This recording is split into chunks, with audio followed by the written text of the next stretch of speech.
BX1 +. L'édito Fabrice Grosfilet. Voilà, je ne sais pas pour vous, mais pour moi, le week-end ne fut pas terrible. La météo n'a évidemment pas contribué à doper le moral. Des averses, un vent à vous arracher les masques, des parcs fermés.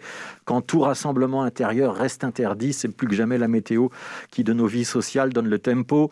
On a donc dû, une fois de plus, affronter un peu de solitude. Moi, j'ai encore la chance de travailler et de me déplacer dans ce studio tous les jours. Je suis donc un privilégié, je le sais, et pourtant, le week-end, il m'arrive de me surprendre à parler tout seul, à voix haute, comme si j'attendais que quelqu'un me donne la réplique. Alors je pense à vous qui n'avez pas ma chance, qui êtes condamnés au télétravail, qui ne sortez plus de chez vous. Je pense aux étudiants qui sont seuls dans leur cote, dans leur chambre, connectés en permanence à un écran d'ordinateur qui est devenu leur seule fenêtre ouverte sur le monde. Je pense à vous qui travaillez avec des enfants dans la pièce d'à côté, quand il y a une pièce à côté, ce qui n'est pas toujours le cas. Je pense à vous qui jonglez entre la cuisine, le ménage, les courses, les enfants et donc le télétravail.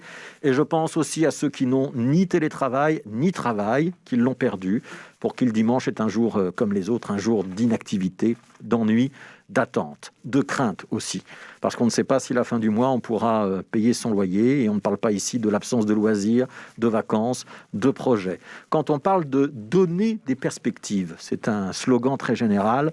La réalité, c'est que dans la crise, nous n'avons pas tous les mêmes perspectives et que les inégalités se sont creusées. Il y a ceux qui se demandent comment ils vont organiser leur déconfinement, les restaurants ou les cafés qu'ils pourront fréquenter, les voyages qu'ils pourront réserver. Et puis il y a ceux pour qui la perspective, c'est juste de reprendre une activité enfin, retrouver un salaire et surtout se sentir à nouveau utile socialement. Ils travaillaient dans l'horeca ou la culture, par exemple. Et puis, il y a ceux pour qui la perspective, il n'y en a pas parce que leur activité ne reprendra pas, que l'entreprise a fermé ses portes ou que le patron ne peut plus payer autant de personnel qu'avant. Alors, si mon moral n'était pas extrêmement haut ce week-end, c'est aussi parce que nous entrons, mine de rien, dans la deuxième année de cette crise sanitaire, que nous prenons peu à peu conscience que cet état d'exception que nous espérions passager, temporaire, momentané, s'installe dans la durée. C'est pas tout à fait en train de devenir la règle, mais c'est en train de modifier les règles. Ce masque que nous pensions porter quelques semaines ou quelques mois, le couvre-feu que nous pensions d'un autre temps, celui de la guerre, des privations, l'absence de contacts sociaux, tout ça nous pèse sur le système.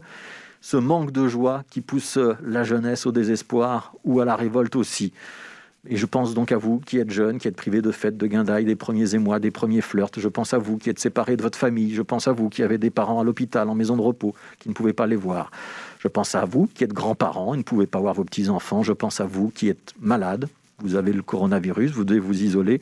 Vous souffrez d'une autre maladie et vous vous retrouvez avec cette étrange culpabilité de souffrir d'un autre mal que celui dont les journaux parlent tout le temps, et pourtant il faut bien vous faire soigner vous aussi.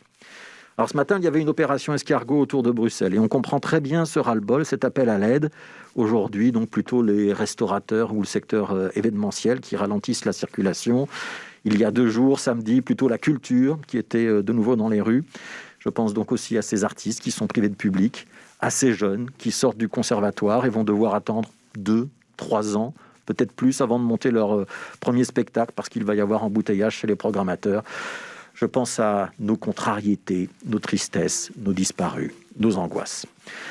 Je pense à vous, je pense à moi, je pense à nous, en me disant qu'il faudrait maintenant que ça s'arrête, que les vaccins qu'on nous a promis doivent arriver et que ceux qui souhaitent se faire vacciner puissent le faire au printemps, au pire à l'été, comme c'était convenu, pas à la Saint-Glinglin.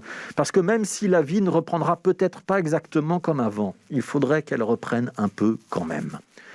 Parce que je sens aussi arriver le seuil de saturation. Il approche dangereusement. On n'a pas besoin de sondages, d'enquêtes d'opinion, de spécialistes en psychologie pour s'en rendre compte. Et une fois que nous l'aurons atteint, ce seuil, il sera très difficile de prédire la suite.